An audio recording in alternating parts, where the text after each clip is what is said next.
Jaya Gopi Jana Vallabha Girivaradhari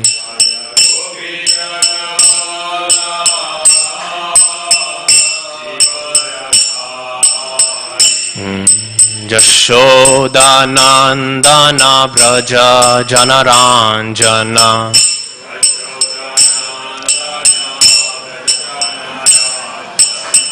Jamuna Tira Vanachari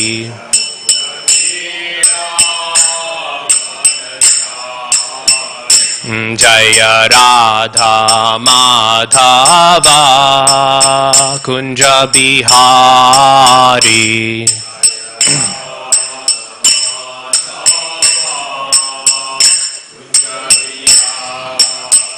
Hare Krishna Krishna Krishna Hare Hare Hare Rama Rama Rama Hare Hare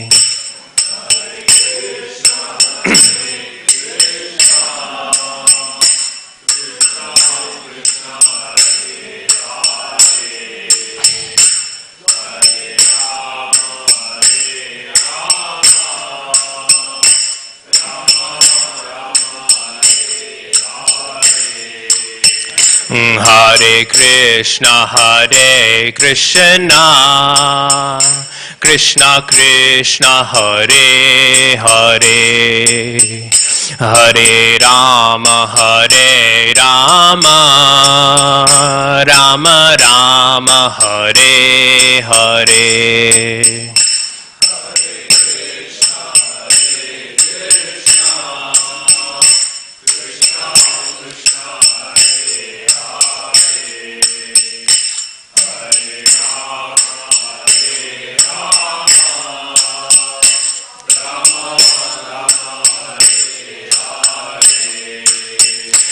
Hare Krishna Krishna Krishna Hare Hare Hare Rama Rama Rama Hare Hare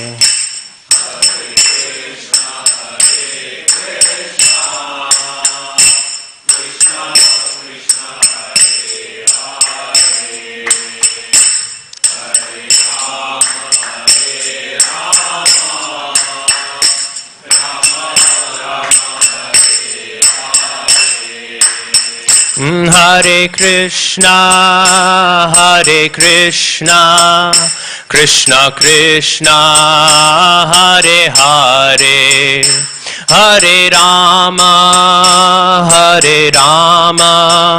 Rama Rama Hare Hare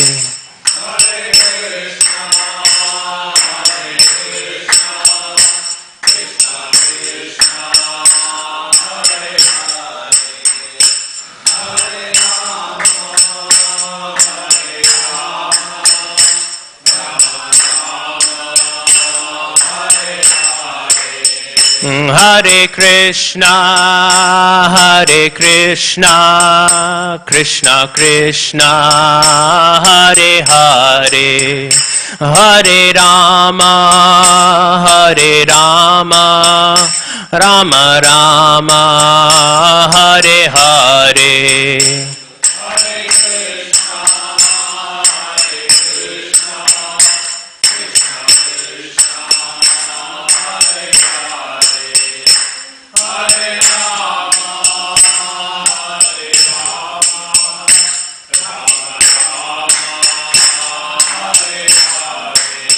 Jaya Radha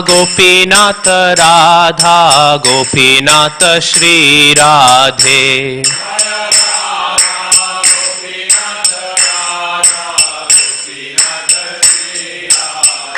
Jaya Prabhupada Jaya Prabhupada Jaya Prabhupada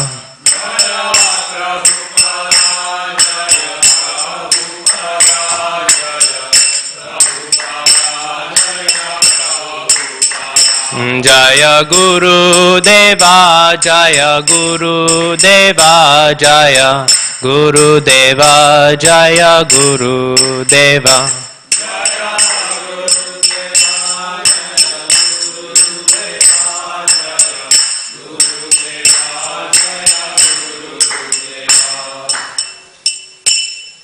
Jai Nitya Lila Pravishta Om Vishnupad Paramahansa Parivraj Kacharya Shtotra Shada Shri Srimad Bhaya Charanaravindra Bhaktivedanta Swami Srila Prabhupada Ki Jai. Nitya Lila Pravishta Om Vishnupada Srila Bhakti Siddhanta Saraswati Thakur Srila Prabhupada Ki Jai. Nitya Lila Pravishta Om Vishnupada Srila Gaur Kishore Das Babaji Maharaj Ki Jai. Nitya Lila Pravishta Om Vishnupada Srila Satchidananda Bhakti Vinod Thakur Ki Jai. Nitya Lila Pravishta Om Vishnupada Vaishnava Sarvabhaum Srila Jagannath Das Babaji Maharaj Ki Jai. Shri Gauriya Vaishnav Guru Varga Ki Jai. Ganga Mai Ki Jai. Jamuna Mai Ki Jai. Bhakti Devi Ki Jai. Tulsi Devi Ki Jai. Ananta Koti Vaishnav Vrinda Ki Jai. Oh, glory symbol devotees, Hare Krishna. Oh, glory symbol devotees, Hare Krishna. Oh, glory symbol devotees, Hare Krishna. Nitai Gaura Premanande Hari Hari Bol. Namo Vishnu Padaya Krishna Pashtai Bhutale Srimate Radha Govinda Goswami Namane Namaste Prabhupada Devam Gaura Manapacharne Nirvisheshanyavadi Kramya Jananishtarine. Om Jnanatimirandhasya Jnananjana Shalakaya Chakshurun Militam Yena Tasmai Shri Gurave Namaha. Shri Chaitanya Manobhishtam Sthapitam Yena Bhutale Swayam Rupah Kadamahyam Dadati Svapadantikam Vandeham Shri Guru Shri Utapada Kamalam Shri Gurun Vaishnavamscha Shri Rupam Sagrajatam Sahagana Raghunathanvitam Tam Sajivam Sadvaitam Savadhutam Parijana Sahitam Krishna Chaitanya Devam Shri Radha Krishna Padan Sahagana Lalita Shri Vishakhanvitamscha. He Krishna Karuna Sindho Dina Bandho Jagatpate Gopesha Gopika Kanta Radha Kanta Namostute Tapta Kanchana Gourangi Radhe Vrindavaneshwari Vrishabhanu Sute Devi Pranamami Hari Priye Namo Mahavadanyaya Krishna Prema Pradayate Krishnaya Krishna Chaitanya Namne Gauratushe Namaha Vanchakalpatarubhyascha Kripasindhubhya evacha Patitanam Pavanebhyo Vaishnavebhyo Namo Namaha. Jaya Shri Krishna Chaitanya Prabhu Nityananda Shri Advaita Gadadhara Shri Vasadi Gaura Bhakta Vrinda. Hare Krishna Krishna Krishna Hare Hare Hare Rama Rama Rama Hare Hare. Hare Krishna, sir. Welcome to Sunday Feast. Today we will be discussing the topic of Sadhu Sanga, the topic of the association of the sadhus, the great Vaishnavas. And this is a topic that is very pertinent, very relevant to the times we are currently in. Because as we know, we are coming towards the end of our large lockdown, and we're beginning to see each other once again. And it was something that really was on my mind, because we heard a lot during the lockdowns. Lots of people said, I'm missing Radha Gopinath so much. Everyone was saying, weren't they? We were all hearing it all the time. Oh, I can't wait until I see Radha Gopinath again. This was the constant meditation of all of the devotees, thinking, oh, when will I be able to see their lordships again? So everyone was thinking this and everyone was meditating on this. And I even heard, because I was coming, every few days or so throughout the week I was coming, at least once a week, and then, we had the Chaitanya Charitamrita classes, so then I was coming every day. And so I'd hear people discussing here and there. And I still remember one devotee saying, it's really sad about the lockdown. But I very much like it, because now I can come to the temple and there's no crowd. I can just go straight and have darshan. There's no one really getting in the way. I can do my seva, no one's clogging things up. Everything's so nice and free now. It's just me and Radha Gopinath. I heard this, and I thought, with all due respects to that devotee, I offer my humble obeisances to their lotus feet. With all due respects to that devotee, This is not the appropriate meditation. This is not the meditation we should have. For all of the people who are lamenting, and rightfully so, that we cannot see Radha Gopinath, we are not having darshan of Radha Gopinath, people were very appropriately complaining. This is a very good lament to have. It is nice that we can feel sad that we do not have the darshan of Radha Gopinath. But actually, even more heartbreaking for the devotees, we should think, I cannot see, I cannot have the darshan, I cannot have the association of Radha Gopinath Das and Dasi. This is the real meditation, the real sign of one's spiritual attachment. We should actually have been lamenting, where are the large crowds? Where are all the people who get in my way? Where are they all? So this is the actual lamentation. And we know this. In Chaitanya Charitamrita it says, Mahot kripa bino kono kormo bhakti noe. Shongshar nohe koi. No, Krishna bhakti dure nohu. Shongshar nohe koi. Forget about achieving the perfection of devotional service. Forget about that. We can just throw that away.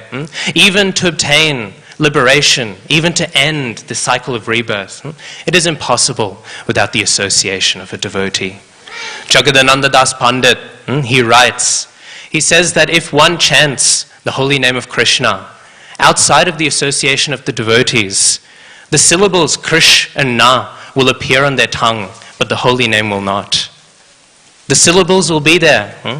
The material sound, Krishna, but the Supreme Lord, He will not appear on one's tongue, not even in the form of Namaparad. The Supreme Lord will be empty. It will be a husk of the holy name. So we hear all of these grand things. Shastra is very clear. I think it's incredibly clear. We can't run away from the fact that the association of the devotees is both very powerful and very essential to our spiritual lives. It's very powerful. But we may wonder why. Why is it so important?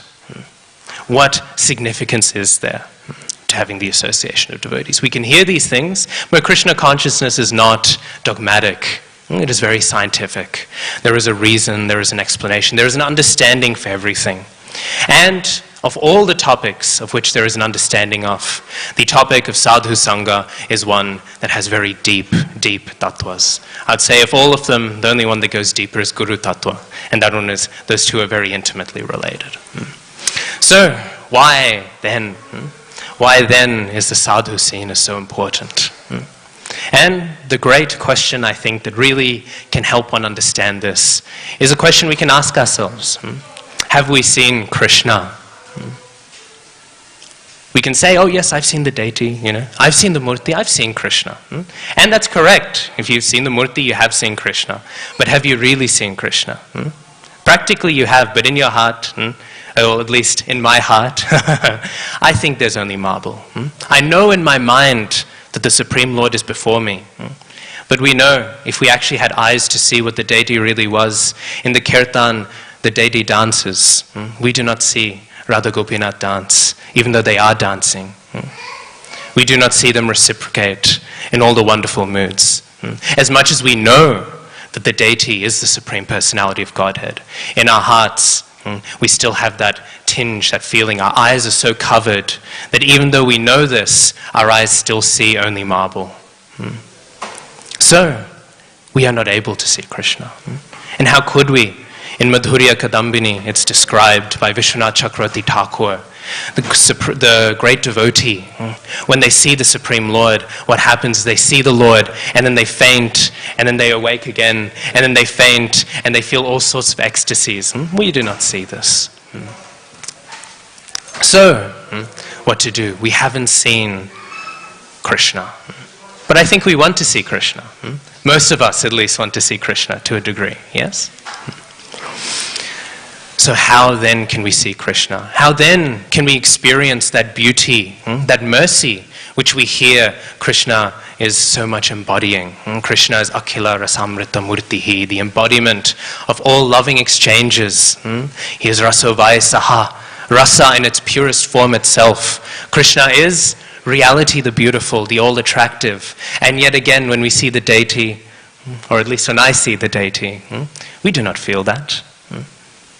We see, maybe a pretty dress. We see a marble statue. That is what our eyes see. But then how can we see this? How can we experience this? And furthermore, if we take this train of thought, we can think even deeper. Does Krishna even exist? I've never seen him. I've never really heard him.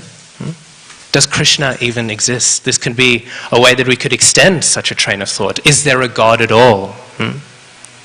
We can wonder all of these things. These are all sorts of ideas that many people do have. I know I've had those sort of thoughts. Does Krishna actually exist? Is Krishna actually there? But don't worry, Krishna does exist. Krishna is there. And we can know this through the association of the devotees. How? We know Mahaprabhu has said so famously in one of the only philosophical dispensations he's given us in textual form, the Shikshashtakam. How does it begin? So famously, Cheto Darpana Marjanam. The mirror of the heart is cleansed by the chanting of this Sankirtan. So, what to speak then of somebody who is chanting their whole life? Because this is the definition of a sadhu. We know Mahaprabhu, he gives the definition. The beginner in spiritual life is the Kanishtadhikari. The middle level is the Madhyama, and the highest level is the Uttama. Mahaprabhu, he defines. The Kanishtadhikari is one who has chanted the holy name once, right? The Madhyama is one who is constantly chanting the holy name. And the Uttama is that one who, when others see him or her, they begin to chant the holy name. Which is also, as a little side note, how we know that Srila Prabhupada is the greatest of the Uttamadhikaris. Forget about seeing Srila Prabhupada. Whenever anyone sees a follower of Srila Prabhupada, what do they say? They say, oh, this is a Hare Krishna. Isn't that what they say? So even just by seeing the followers of Srila Prabhupada, people are called to say the holy name. They say, oh, there are those Hare Krishnas, right? This is how we can see how greatly qualified is Srila Prabhupada. Forget about him. Even as followers, he has empowered them. That even if a person says mockingly, or just as a little fun fact, still they will say the holy names upon seeing them. Anyways, so we know the sadhus constantly engaged in chanting the holy names. And being constantly engaged in this chanting, what can we say of their hearts? So cleansed by this constant engagement in devotional service. So we do not see, or at least I, do not see the Supreme Lord. We have never seen Krishna. But the devotees, the great sadhus, they see Krishna. And not only do they see Krishna, but with their hearts so polished, they reflect all of that beauty that Krishna has, all of that quality, all of the reality that we find in Krishna, they reflect it in their hearts. Which is why, if any of us have ever had the fortune to associate with truly great devotees, just by sitting in their presence, you can really feel, you just feel that sense of security and stability in Krishna consciousness. Why? Because their hearts are mirrors, so cleansed that those qualities, they shine through. And this is why, even on their own, the devotees are so effulgent, so beautiful. It's said by some of our acharyas that the shadow of Krishna is as if we could imagine the Himalayas. We know the Himalaya, right? Big mountain range, Mount Everest, so famous for being climbed because of its grand stature. If we could imagine that whole mountain range composed of sapphire, we know that dark blue crystal. If we could imagine a mountain range like that, and then imagine the sunrise behind such a mountain range, imagining the sun shining all of its rays through such a beautiful collection, such a grand rock, such a grand crystal as that. If we could imagine the light that shines through such a mountain range, we would be able to understand maybe a fraction of the effulgence of Krishna's shadow. Forget then what is the glow of Krishna himself. But it is not the shadow that is being cast into the heart of the devotee. It is Krishna himself. It is said that Jagannath, we know at Ratha Yatra, Mahaprabhu, he was dancing so beautifully in front of Jagannath. And Krishnadas Kaviraj Thakur, while glorifying this pastime, we know he begins each chapter with a Mangala Charan. His glorification for this pastime is that not only was the whole universe, not only was the whole Jagat absorbed in the dancing of Mahaprabhu, but so was its Nath, so was Jagannath, so was Jagannath. So was he absorbed in that dancing. And His Holiness Gaur Govinda Maharaj says, why was Jagannath absorbed in that dancing? Jagannath was absorbed in that dancing because what is the heart of Mahaprabhu but the heart of the greatest of devotees? And if it was the greatest of devotees, then it was the greatest of mirrors. Because what did Jagannath see in Mahaprabhu? He saw Mahaprabhu's heart. And what was in Mahaprabhu's heart? It was none other than Jagannath himself. We know Krishna just by seeing his beautiful reflection in the marble in Dwarka. Sometimes he will think, oh, who is this good-looking person? We know Krishna, sometimes you'd see his reflection in ponds, and he'll think, wow, the Vrajvasis, they've got a point, I really am pretty good, I am very attractive. I'm pretty good-looking. So Jagannath was so absorbed in Mahaprabhu's dancing, because in Mahaprabhu, he could see so fully the beauty of himself, and not just the beauty of himself. Because the heart of the devotee is not a mirror that merely reflects, it is also a mirror that beautifies. Jagannath was able not only to see himself, but see himself more beautifully than Jagannath actually is. You can imagine how great is the heart of the devotee. Jagannath could see himself more beautiful than Jagannath actually is. This is the power of the devotee.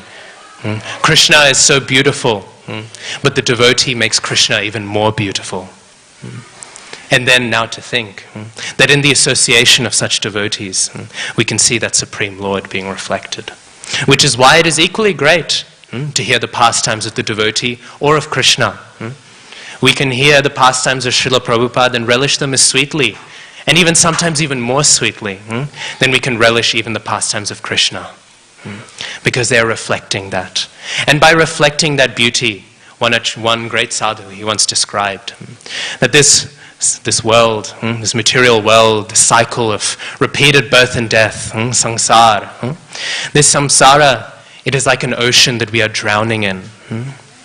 And when we drown in the ocean, or at least not that many of us have had practical experience, hopefully none of us ever will have practical experience, but we can imagine how dark the ocean is, how scary, how overwhelming it is to drown, how hopeless such a situation can be.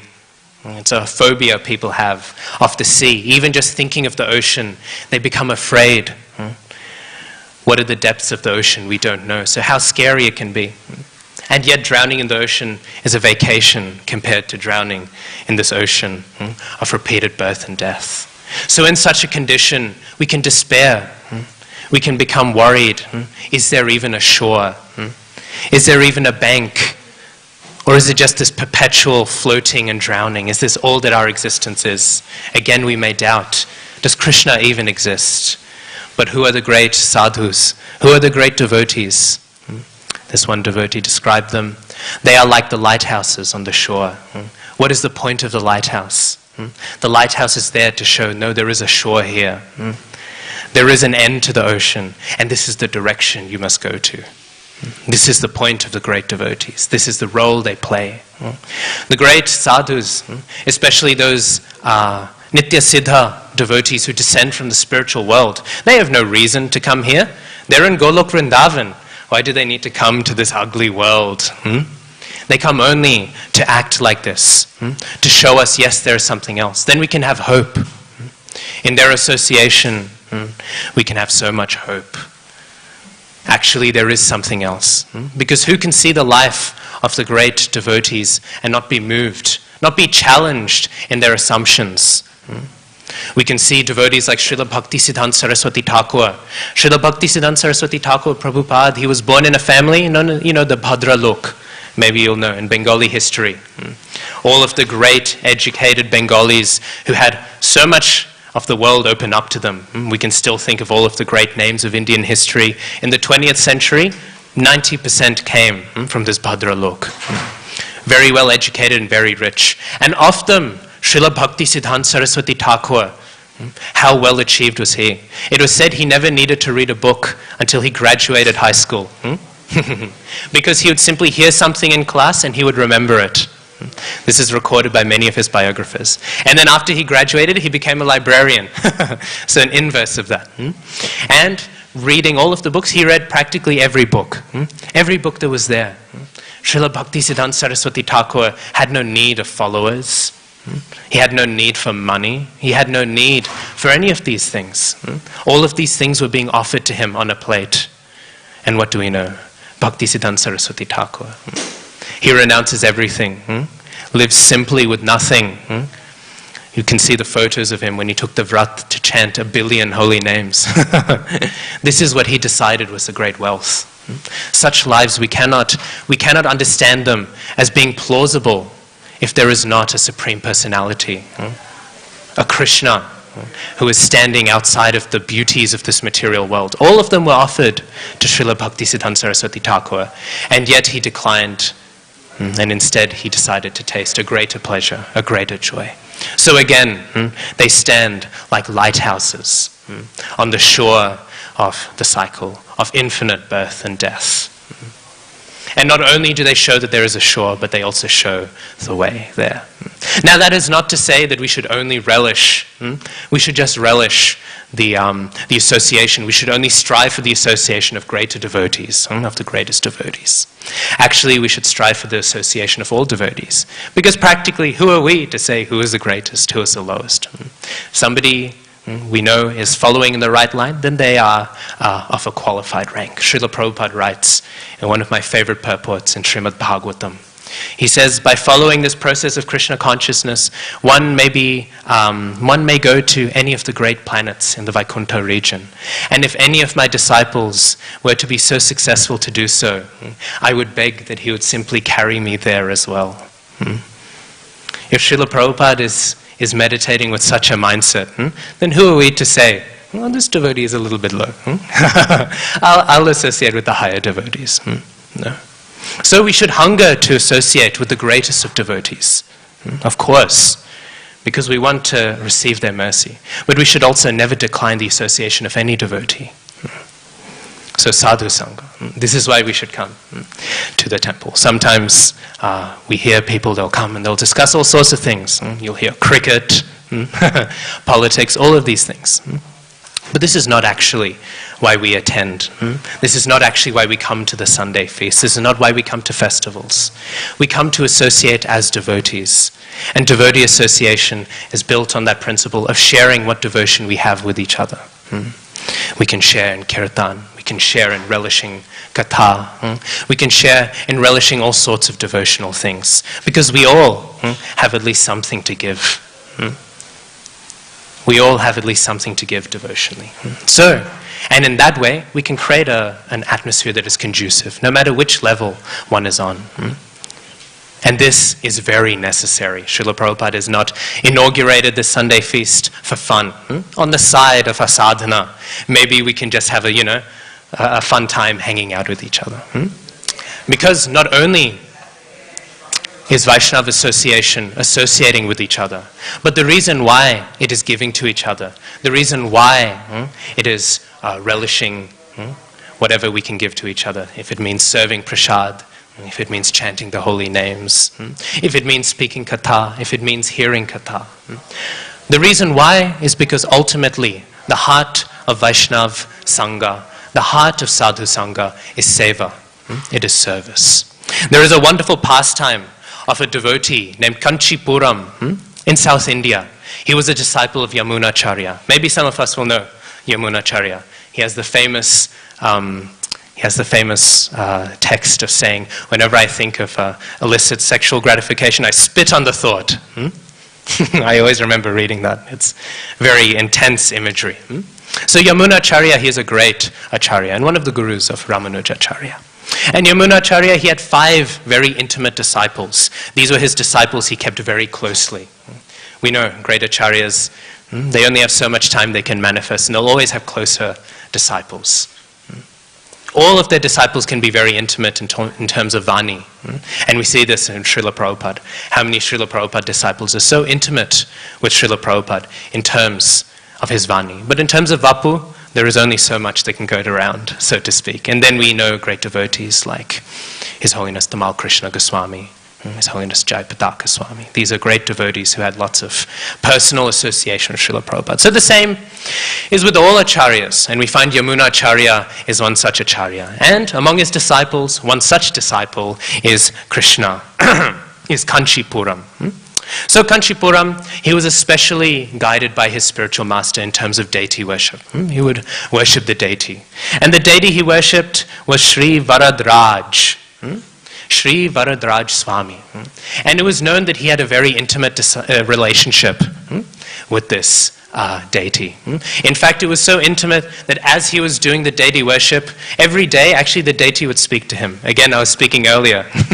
Our eyes only see marble, but the great devotees, they see the Supreme Lord there. So Kanchipuram, he would speak to this deity, and they would have conversations every day. You know, they'd speak about this and that, right? Very sweetly. And so he began to have a reputation for this. Everyone began to know him. Oh, Kanchipuram, he speaks to the Supreme Lord. And as you can imagine, everyone started saying, hey, you know, could you ask Bhagavan this? Could you ask the Supreme Lord this?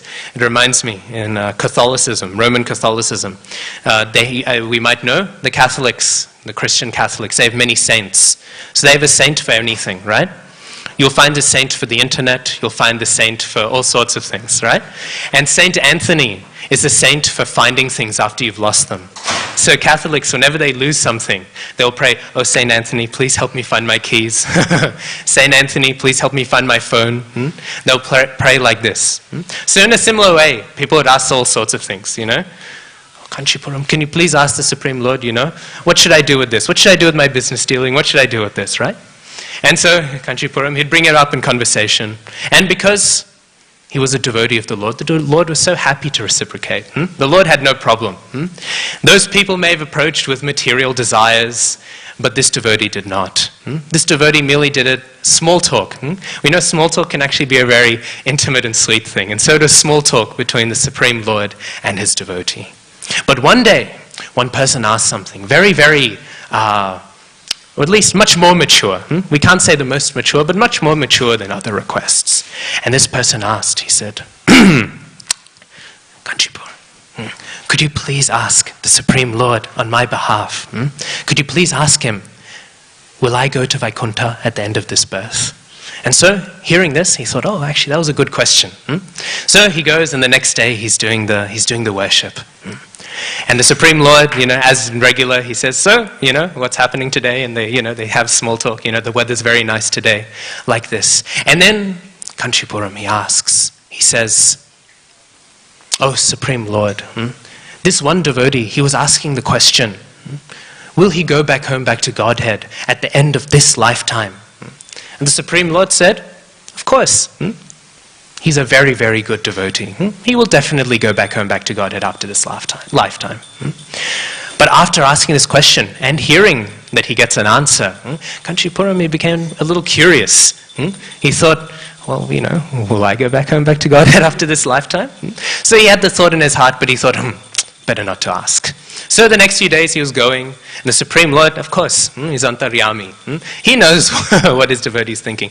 So at the end, after he would ask all the questions, the Supreme Lord would ask him, so do you have any more questions? Kanchipuram would say, no, no, I don't. It's all right. And he'd quickly hurry up, finish the arati, finish the puja, and then he would run off.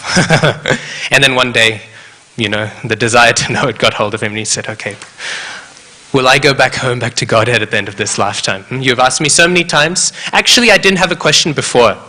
Just because you've asked so many times, I thought maybe I should ask a question. He said like this. And then the Supreme Lord, he looked at him and he said, no, you will not go back home, back to Godhead at the end of this lifetime. And now he was very confused. He thought, everyone knows me as a great devotee, and I'm not going back home, back to Godhead at the end of this lifetime? Oh no, what did I do wrong? And of course, you know, the Supreme Lord is Bhakta Vatsala. He is a great friend of his devotee, so he decided to tell him his fault. Sometimes people, they get a little passive-aggressive and they'll say, no, everything's fine. They won't tell you what's wrong. They'll wait until you figure it out. But the Supreme Lord is not like that. So he told him, he said, you have done so much service to me, day in, day out. Haribol. Day in, day out. Day in, day out you do service to me. But you never serve my devotees. So I'm sorry, but I cannot accept you as going back home, back to Godhead. You do not have the necessary progress because you are only serving me. So after saying this, he instantly, in the middle, he dropped the chamara. He dropped everything. The arti, he didn't even finish it. He rushed out. He thought, oh, well, this clearly isn't my priority here. And he rushed off the altar and he went around. And everywhere he looked, he went and he found devotees and he said, please let me serve you. And they all said, no, you are such a great devotee. The Supreme Lord himself speaks to you. How can we accept your service? We will go to hell. They would all say like this. Every time Kanchipuram was thinking, they're all bringing up the Supreme Lord talking to me. Look what good that did me. I'm not even going back home, back to Godhead. So like this he would go. And then one day he came up with a plan. And he took off his saffron cloth. And he wore white cloth, and he dressed up like a simple, actually he was from a Shudra background, so he knew how to dress well like a Shudra.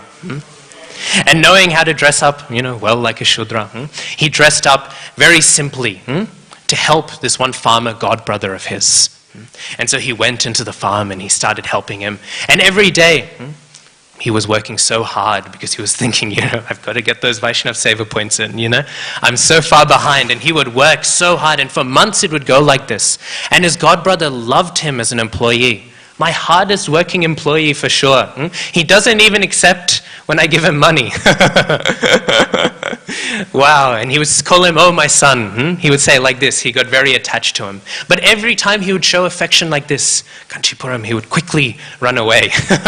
He would hide his face. He was worried because he was well known.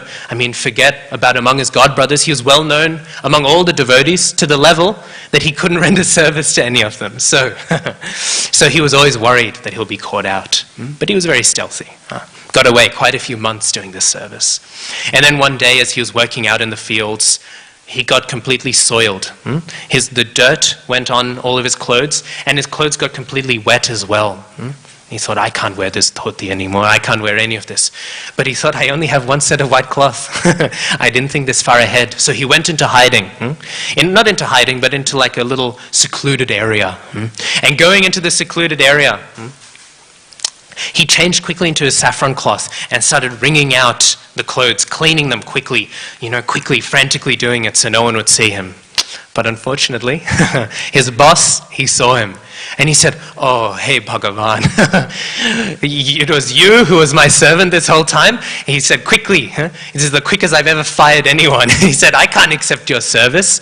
And so he thought, okay, what to do? So Kanchipuram, he went back to this deity. He went back to Varadraj Swami. And he went before the deity and he said, I'm sorry, I tried my best to do some service to the devotees. I tried my best, but they caught me out. They wouldn't let me. I must be really, really the most patita of all the patita. I must be the most sinful. Because even the devotees who are described as patita pavana, even they would not give me mercy.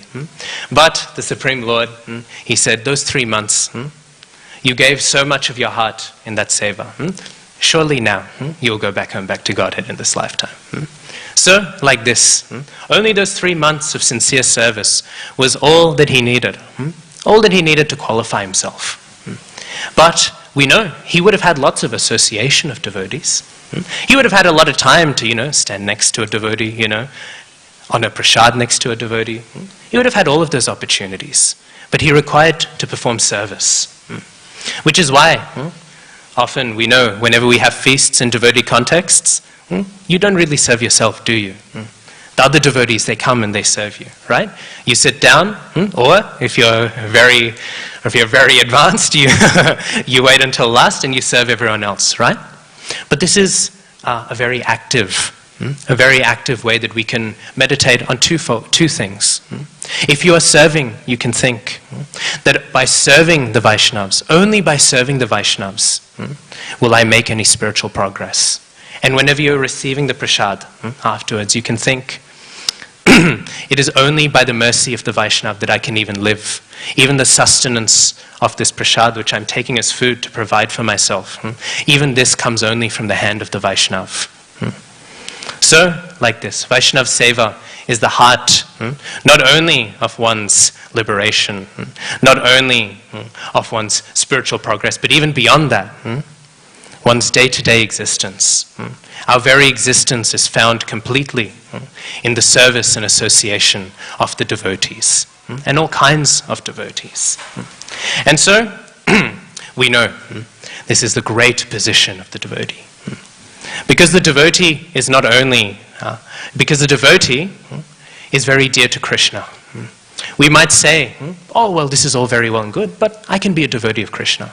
Actually, it says in the Puranas that one who is doing constant worship to Krishna, he may or may not be liberated. He may or may not achieve devotion. But one who is constantly engaged in service to the devotee of Krishna, for him, perfection is guaranteed.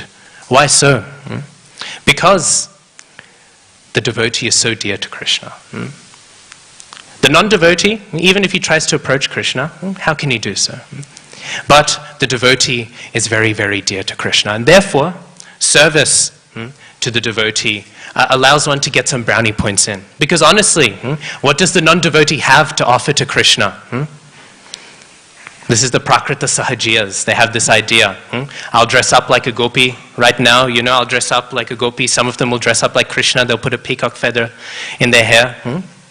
What makes them think, not to get heavy, but what makes them think that their body made of stool, mucus, and urine, suddenly you put a peacock feather on there, and it's so appealing to Krishna? As heavy as it is, there's not much appealing to Krishna in a hunk of material waste. But there's something so appealing to the transcendental, in the transcendental devotees of Krishna. And when they put in a good word for you, then you can maybe have some value.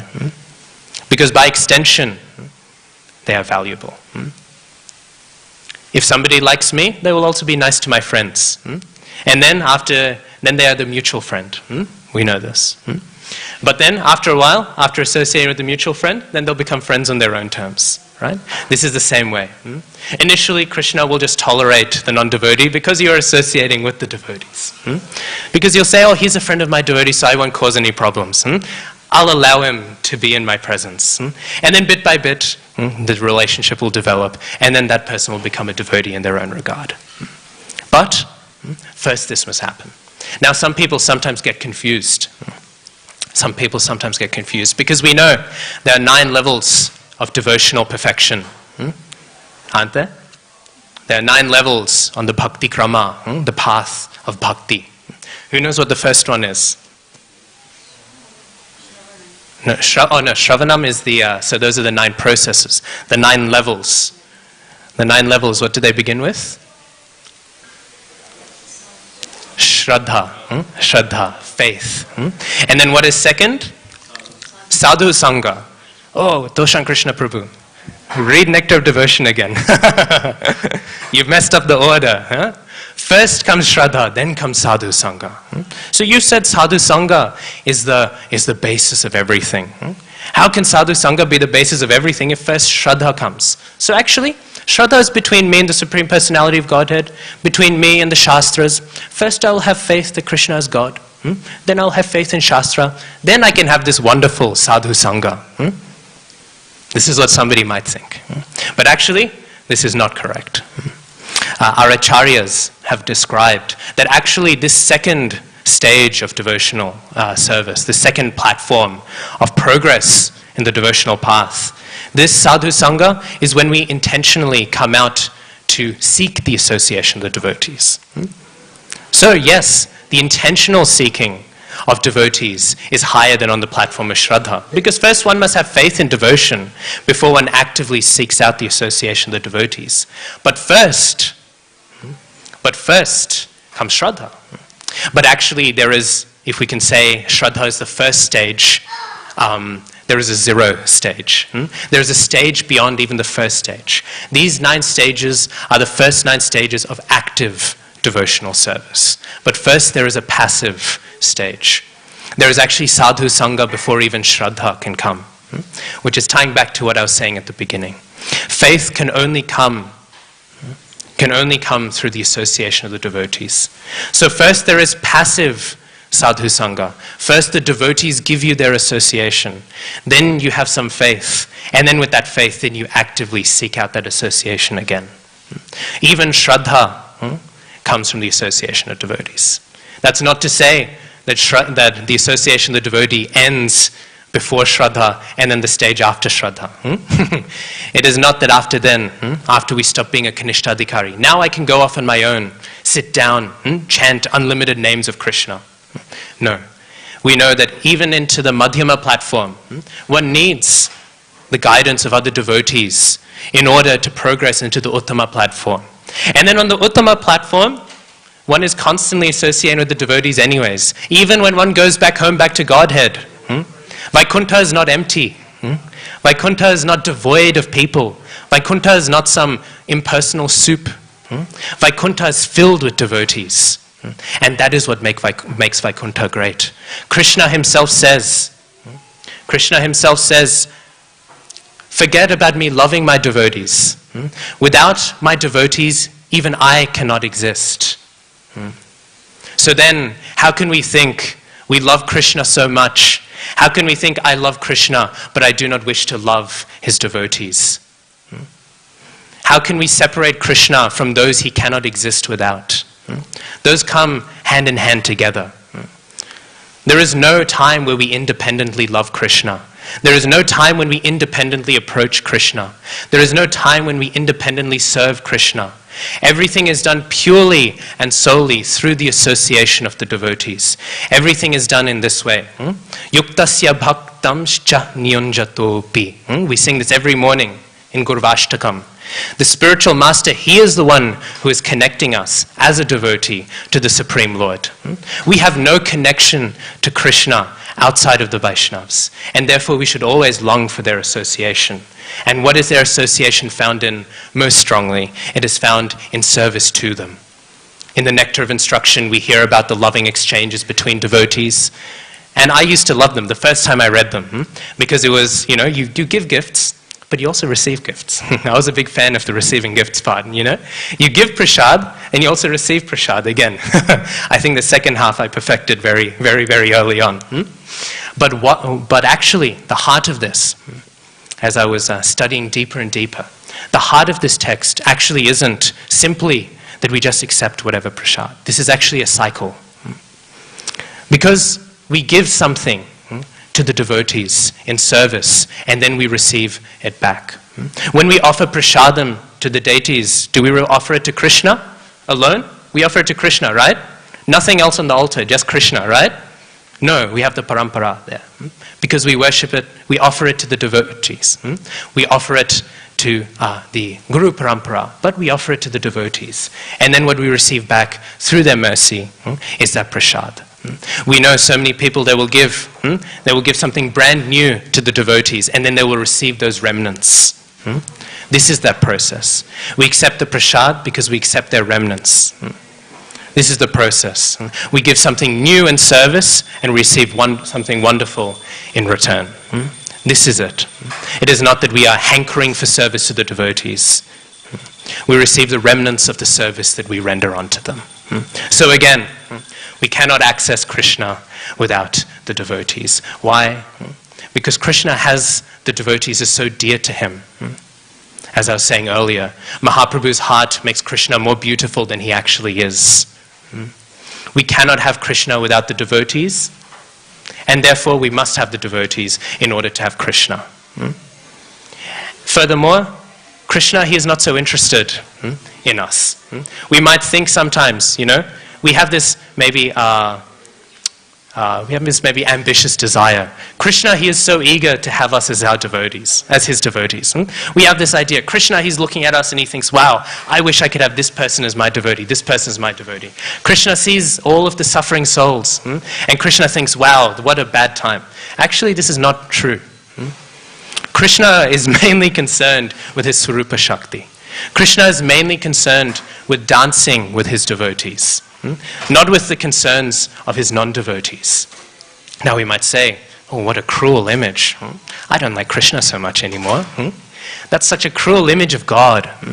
But actually, this is why the Vaishnavas, sometimes they're called the Kripa Shakti of Krishna. They are the merciful potency of Krishna. Because even though Krishna is not so concerned with the sufferings of the material world, through his devotees he is. And because his devotees existing in this world see all of the pain and suffering that people have, because of this, Krishna then, having no interest in that suffering, but having interest in his devotees, suddenly now he becomes interested in that suffering. Why does he care? Again, because his devotee cares. Why does he acknowledge somebody exists? Because his devotee acknowledges somebody exists. So again, we come together. We come together on days like this, on the Sunday feast. Why? We come to try and immerse ourselves in that devotion. At the end of the day, if we do not learn to love the devotees, we achieve nothing in our spiritual lives. And if we learn to love the devotees, then we have achieved all we need to.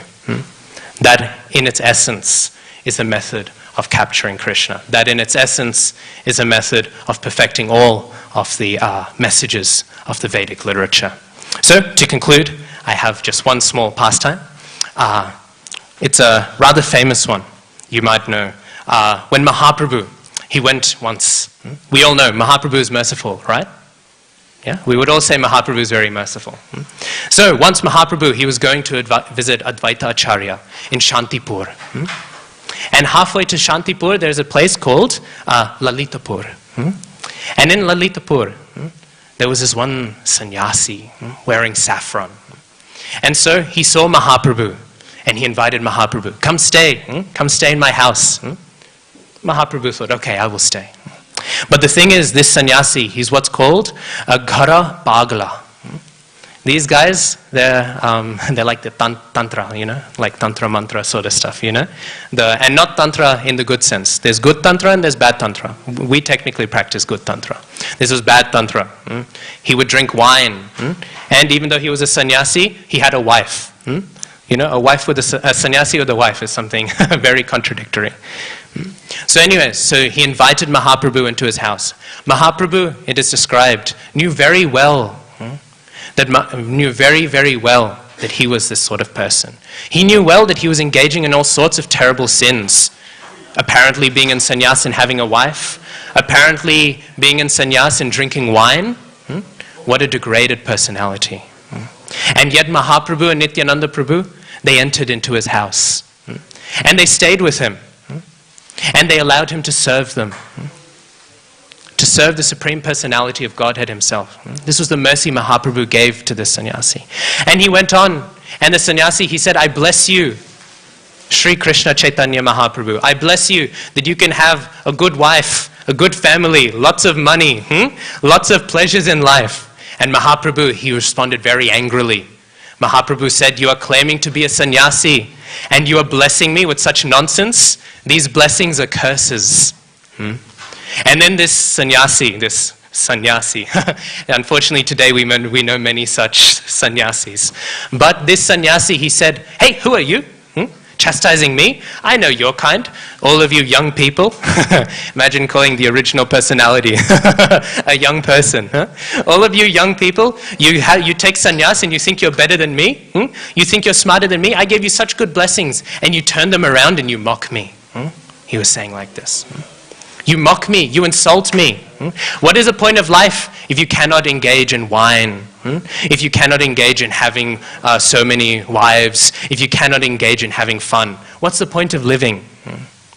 And so he spoke like this. And yet, Mahaprabhu still stayed. Even though he was speaking such nonsense, Mahaprabhu still stayed and gave his mercy. Eventually he left. And Bhaktisiddhanta Saraswati Thakur in his commentary, and I'll finish on this point, he makes the point That Sri Krishna Chaitanya Mahaprabhu and Nityananda Prabhu, they are so merciful. They are so merciful, even in the house of such a sinful person. They will happily stay, and they will tolerate all sorts of things in order to render some moments of service to such personalities. But do you know which personality it was that Mahaprabhu was not merciful to? Which personality it was that Mahaprabhu was ready to kill? It was Jagai and Madhai, because they engaged in Vaishnava Parad. That Supreme Lord who can tolerate even those who speak such nonsense. People are engaging in alcohol. People are engaging in illicit sex. All of these terrible things Mahaprabhu can tolerate, but he cannot tolerate for a second a person who engages in Vaishnava Parad. It is better to eat all the meat on earth, do all the drugs on earth, do all of the illicit things on earth, and never speak poorly of a Vaishnav, than it is to observe every regulative principle and speak even one word offensively to a devotee. So, in this way we can understand the gravity of the devotee, and therefore, inversely, the glories of Vaishnav Sangha. Anantakoti Vaishnav Vrinda ki.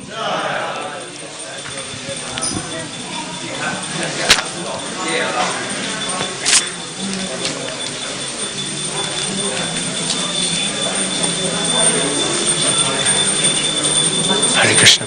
I don't know how to turn it off. It is a mystery to me. I'm sorry I went over time. Hare Krishna, everyone. Just a small announcement. Like last week, we are still in COVID times, and the restriction in the temple room is only about 40 devotees at any given point of time.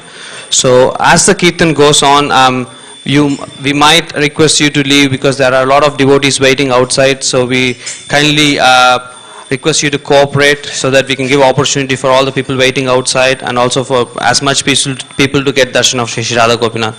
Hare Krishna.